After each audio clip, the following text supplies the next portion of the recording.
Welcome to my spoiler review of Transformers 1. And this film has been highly acclaimed, though conversation about the franchise's future has been much more complicated ever since then. Let's open it up and see why. The movie is directed by Josh Cooley, Toy Story 4, so definitely has experience making engaging characters out of the contents of one's toy box. Though you'll definitely get the most out of the movie as a fan, it does make a good point to start with for your first time with the franchise. We open on the planet Cybertron, and the opening shots alone already places one of my favorite depictions of the planet. Ryan Pax, voiced by Chris Hemsworth, is searching the archives for information on Matrix leadership, but all the files stop at where it goes missing. Narrowly escaping the archives, Ryan meets up with friend and fellow laborer D16, voiced by Brian Tyree Henry. They're among the many Cybertronians without transformation cogs, but still prove vital to their role in the Aerodrome mines. Not only do they meet their quota, they even get to watch a racing competition called the Iacon 5000.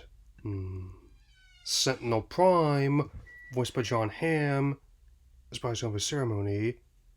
However, Orion ropes D16 into taking part with jetpacks, turning the "more than meets the eye" tagline into arc words of sorts. The sequence is a highlight, and while the stunt lands them both in sick bay, Sentinel's impressed.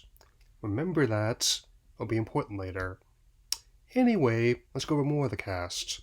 Alita, which is Scarlett Johansson, and B-127, voiced by Keegan-Michael Key. Even with the ongoing discourse over the marketing and voice work, I think the cast plays off each other incredibly well, especially when they all journey to the surface together. The journey to the surface by a freight train is another highlight. The backgrounds, the way the track and the landscape transform around everyone. And if you saw this theatrically, it's a great scene. Big compliments to both ILM and the cinematography from Christopher Batty. Alita even uses their former rivals, the GoBots, as a slight against her reluctant companions. Zing! Upon reaching the surface, the next step is to find the one who can unlock their full potential. Alpha Trion, voiced by Lawrence Fishburne, quarter of a century after The Matrix, and he's still voicing eccentric but wise mentors. Alpha Trion tells them the true nature of who they really are, bestows the transformation cogs on them as their birthright. You can also turn a robotic dinosaur and dragon in this version. Nice. The way our four best friends try to get a hang of their abilities is a nice how do I shot web moment, and not how tricky it transforms the figurines when they're fresh. Well, I always have some instructions ready on mine. The adventure also shows what Sentinel really did. He betrayed the other primes, the Quintessons, removed their transformation cogs of the newest other Cybertronians, and forced them all to toil in the Aerodrome mines. This reveal also shows different ways that the leads want to reshape the planet. Orion wants to give everyone a means to choose their own path, while D16 wants to burn everything down and start over. They also encounter the Cybertronian High Guard, led by Starscream, voiced by Steve Buscemi. Especially like how the cast not only honors the past variants of the characters, but makes each one their own. Screamer's raspy tone in this version is fittingly from D16 punching him in the throat, heard during the fight in the throne room. Though both have different means of changing the planet's leadership, there is one constant between Orion and D16. They need to let the planet know the truth about Sentinel and what he did. To do this, need to get his Lieutenant Arachnid, voiced by Vanessa Lugosi, since she sees and records everything on the planet.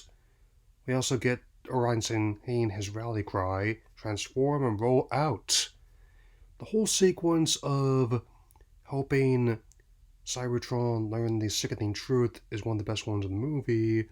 The way it layers the action and character behavior is great, and not even branding D16's favorite symbol to his chest will deter him or me. Just making my chest look cooler.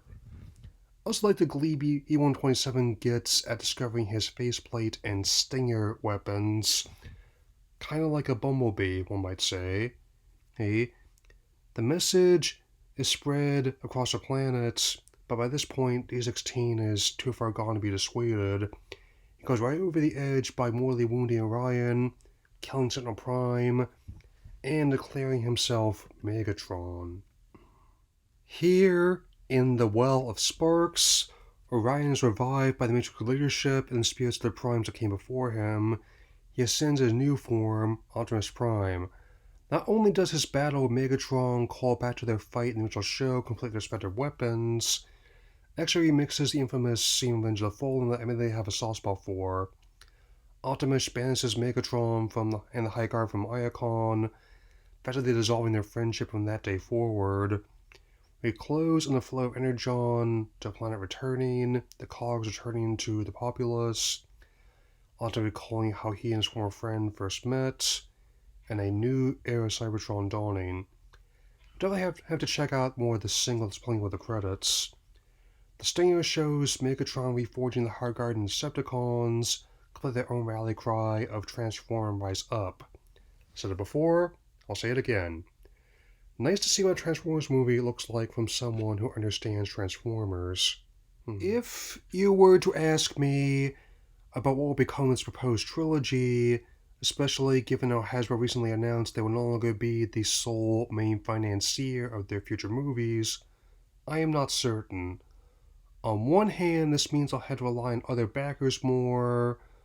On the other, they're good at forming partnerships with said backers, with Paramount and Skydance being two big ones.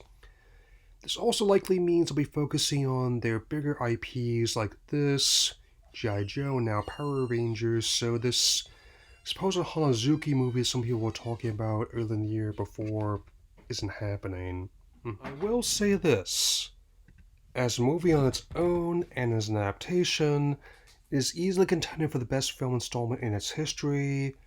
Whether it's another movie or another medium, I'm open to see more than this incarnation of the characters. When the new TV show coming out to EarthSpark concludes, it certainly won't be the last time we'll see this franchise. In the meantime, I can say with confidence it's easily one of my favorite films of the year and one of the best overall Transformers movies made. Thank you for letting me share this with you all. Until the day, till all are one.